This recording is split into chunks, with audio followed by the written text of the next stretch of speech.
Hello everyone, and welcome back to our channel, where we bring you in-depth coverage of South Africa's most pressing political stories. Today, we turn our focus to a development that may signal the beginning of a major political shift in KwaZulu-Natal, and potentially the country at large. The uMkhonto weSizwe, MK, party has just claimed another electoral victory, winning Ward 18 in Mandeni during a recent by-election. And while this may seem like a small event, the implications are massive.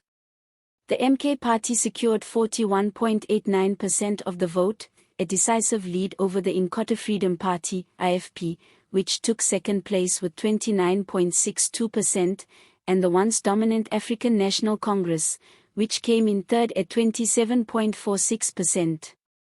The economic freedom fighters, despite their national media presence and vocal leadership, managed a mere 1.03%. Let that sink in. The ANC, the party that once dominated Mandeni and the province of KwaZulu-Natal, has fallen to third place. And it wasn't even a close second, it was trailing. This is more than just a local by-election result. This is a canary in the coal mine for the ANC, a warning signal of an increasingly fragmented and competitive political landscape. To understand the weight of this development, we have to talk about the MK party's significance. Named after the ANC's former armed wing during the liberation struggle, uMkhonto weSizwe, the party is still relatively new on the scene. Yet, it's fast gaining support, especially in KwaZulu-Natal. Why? Because it taps into the deep emotional and historical legacy associated with the liberation struggle, while also presenting itself as an alternative to the current ruling elite. It is a political brand built not only on nostalgia but on growing disillusionment with the post-apartheid status quo. Many voters in KZN, especially the youth and rural populations, feel left behind. While the ANC was once the torchbearer of hope and transformation, repeated scandals, corruption, poor service delivery, and ongoing power struggles have severely damaged its image. In this context, the MK party is stepping in, positioning itself as a force of renewal, ironically, by embracing the ANC's own past more effectively than the ANC itself. This by-election win is not an isolated event either. It adds to a series of steady gains by the MK party in key wards across KZN. We are seeing an emerging trend, a slow but noticeable political realignment that could completely redraw the map in the 2024 general elections. The ANC's poor performance in Mandeni should be deeply alarming to Luthuli House. This is not just another ward, this is a community that once voted loyally for the ANC. The fact that it has turned away so dramatically speaks volumes about how far the ruling party has fallen in the eyes of its base. And the timing couldn't be worse. With the general elections fast approaching, the ANC is scrambling to retain support in traditional strongholds like KwaZulu-Natal. But the cracks are showing, and they're widening.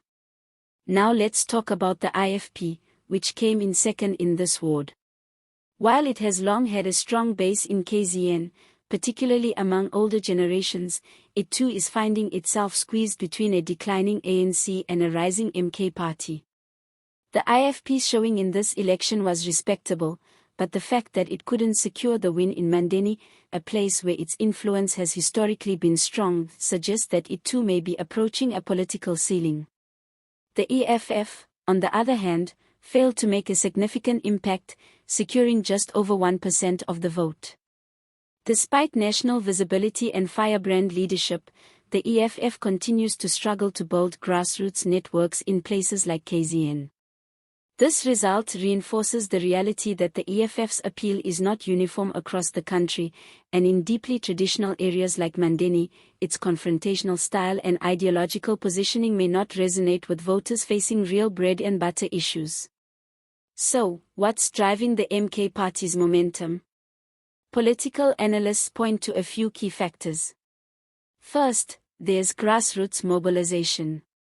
The MK party has been active on the ground, engaging directly with communities and addressing local concerns, from poor service delivery to lack of job opportunities.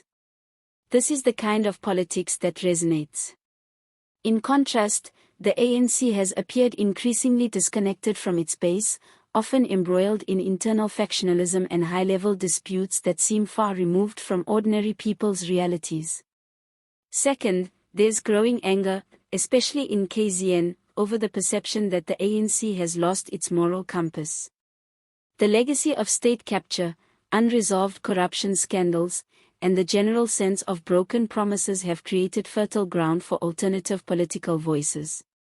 The MK Party's ability to speak directly to these frustrations, while evoking the proud legacy of struggle heroes, gives it an emotional edge that's hard to match. Third, let's not underestimate the role of political symbolism. The MK Party, by its very name, conjures up images of bravery, resistance, and revolutionary change. In a province like KZN, where history runs deep and symbolism matters, that branding resonates powerfully, especially when compared to an ANC that increasingly looks like a shell of its former self. But while the MK Party's rise is impressive, it's not without its challenges. Building a credible, policy-based national movement is a tall order.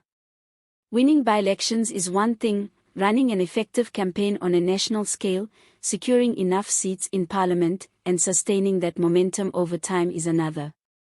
The party will also need to define its ideological stance more clearly. Is it simply a protest vote? Or does it offer a viable long-term alternative?